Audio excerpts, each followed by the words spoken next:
Alright, so this is the second video for Fatbike grooming sled modifications. I cut the belly pan off with the Sawzall and I'm about ready to start popping out some rivets and cutting out the footwell. So I'm going to go ahead and show you what that consists of. So over here on the footwells, this whole assembly, this aluminum bracket, it goes underneath here, and then it goes up to this metal bracket. That's all going to have to be removed. You have to be careful that if you choose to cut that out, that you don't cut this bar here. This is the steering post halo, and it goes all the way down into the side of the tunnel, so we certainly don't want to cut that. And then you also want to watch out for the this pipe in here, which ties into the trailing arm. It's the pivot point. Don't cut that yet. We will be cutting that, and that'll be getting moved over to this point here, but not at this time, so just don't cut any of that. And when I did cut the belly pan out, I used a Sawzall. Just stay away from all the metal, all the aluminum, and then you also have to watch out that you don't cut any of the boot, the shock mount, the radius arms in front, and any other metal parts really at this point, other than there's 3 brackets on the front that was holding the belly pan in, and I just cut those off with the Sawzall. This is one of them. This is the other one of them. And then down here, there was a bracket that came up to the front of the belly pan, pretty much the same way the stick is going. There was 2 of them, one this way and then one that way. And then I just cut those right off with the Sawzall as well. The reason I did that is it's just easier to cut the belly pan out of the way as much as possible. And then I'm going to take a chisel and I'm just going to chisel off the rivets where I can. And anything I can't chisel off, I'll have to drill out later. But it's a lot easier to chisel them out than it is to drill them out. So again, over here, it's the same thing with the brackets. Got the footwell, that's coming out, that's coming out, that's coming out. You got the steering post halo, don't cut that because that runs all the way down in there. And then the anchor point for the trailing arms as well. We don't want to cut any of that. And then this point here, which is here, will end up getting moved here to match the other side when we cut the trailing arms down. So that's about it for now. We'll get that plastic cleaned up and then we'll move on to the next step. We've gone ahead and finished removing the rest of the belly pan. I cut out the rest of the aluminum for the footwells as well. The only thing left to pull off at this point is going to be this bracket here, which we need to leave on until we determine the point as to where we're going to cut the trailing arm. So we'll leave that on for now. I just have like 2 rivets in it, and then once we determine where this center point is, and I'll show you that, then we'll take that off as well. The other thing I need to mention now too is you need to record the ride height of the snowmobile at this point before you take everything apart. That would be the snowmobile on the floor tracking skis, and then just measure up from the floor to the bottom of the belly pan.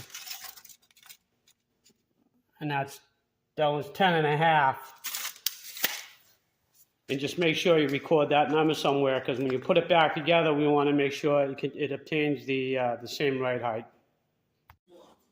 All right, so here we got the new sled that we're working on the right, and the sled that I've already completed on the left. And you notice the trailing arm pivot points, the sled on the left, the trailing arm pivot point is in front of the chain case, whereas on the sled we're going to be working on, the pivot point is in the back of it. And the reason we have to do this is because in order to get the trailing arm close enough to the body to keep the ski stance narrow, the chain case would be in the way, so we have to be on the front side of that. All right, so I go ahead and made a bracket. That's the template for the steel plate that I'm going to be bolting to the bulkhead here. And I'll be making this out of 1/4-inch steel. And you can see on the template I have a notch here and I have a notch here as well. And that's because there's a weld that runs along the bottom there and there's a weld there. So I don't want to grind that out of the way, but I do want to make sure that the back side of this plate sits tight against the bulkhead so that when I bolt it in, it's not moving around. So and the other thing I did as well, when I put it up here, go ahead and make sure you have a place on the back side that you can get at so you can put a nut and a bolt in there. This one, I marked them out ahead of time.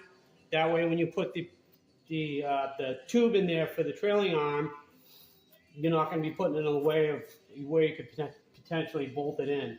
So once you get that all squared away, you have your template made, you have your bolt holes lined up, go ahead and take a piece of 3/4 inch. I use pine, and I'm going to put that where I want it as far as where I want to weld it on this bracket. And the best place that works for me is down here. You want to keep it as low and as far back as possible, but where this weld is, on this side here, that's as far back as I can go with this bracket.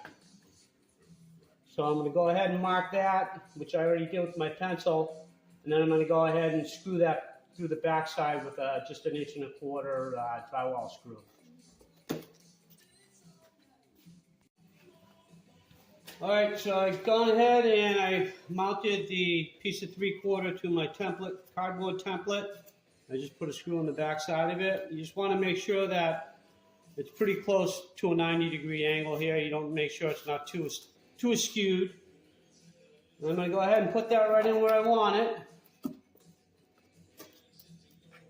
Make sure that the plate steel is nice and tight to the back, to the face of the tunnel.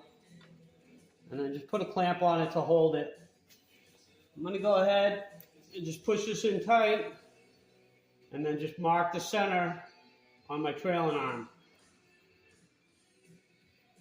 So that's where the center point for my new bushing is going to go.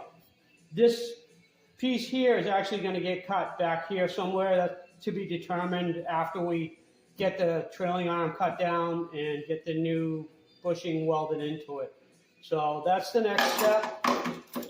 You go ahead and cut this and weld in the new bushing. I'm going to cut this one out and reuse that and put it here and weld it. So we'll show you how to do that.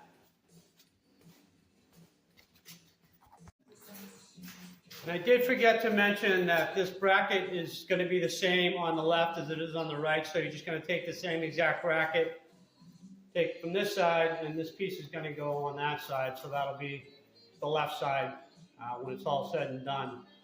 And also I'm going to go ahead now and just pull the whole front suspension off. All the trailing arm, the shocks, the radius arm, everything's going to come off now.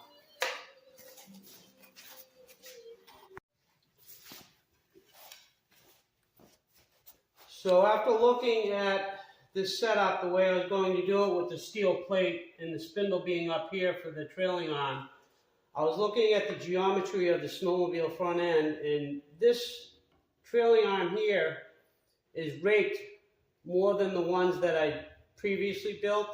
The ones that I previously built, the trailing arm was probably about there when it sat at ride height, which takes this point here, which is where your new pivot point is going to be, and puts it up here on the old one, whereas on this one, it's going to be like this. So this pivot point is actually closer to the bottom, and the original one I did was up here. It was closer to the top.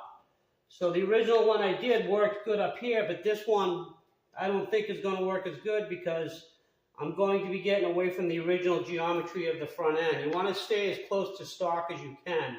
So I'm going to, instead of putting the pivot point up here, I'm going to put it down here lower where it should be. So I'm going to have to make a bracket that goes on the bottom of the snowmobile and is pretty much centered right there. And that way it keeps the original angle of this trailing arm. But if you have another sled that you're working on and it has, a rake more like this, where this point is closer to the top, then you want to go ahead and do the steel bracket plate with the pivot up here. But we're going to change this one up, so I'm going to go ahead and show you how I'm going to mount that up underneath the snowmobile next.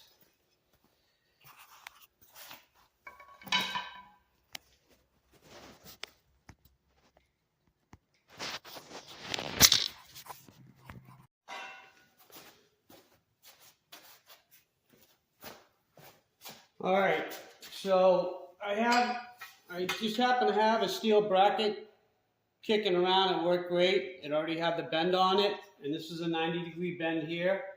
So I just made this little notch, which goes and extends past here to this point. So it fits right in there. And what I'm going to do is I'm going to bolt it here, here, and then one through here, and then the same on the bottom. And then I'm going to go ahead and weld my new spindle right onto that. And that's how I'm going to carry my new pivot point.